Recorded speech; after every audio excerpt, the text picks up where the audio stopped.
Faut-il acheter un télescope neuf ou rénover un ancien instrument pour faire de la science?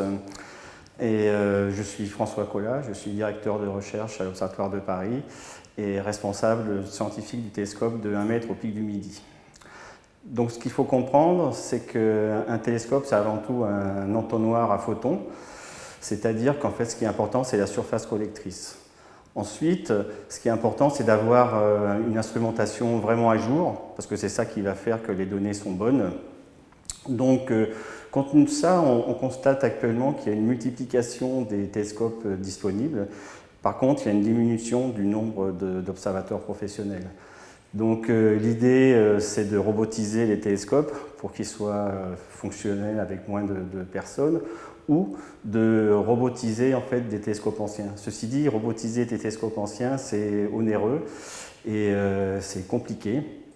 Donc en fait, dans ce monde, je pense qu'en fait les deux solutions, c'est où on achète un télescope robotique neuf sur étagère, ou alors on rénove un télescope ancien, mais pas sans le rendre robotique, c'est-à-dire ce qu'on appelle en remote control, c'est-à-dire qu'il puisse être en fait piloté depuis l'extérieur, mais qu'il soit piloté par un humain en fait.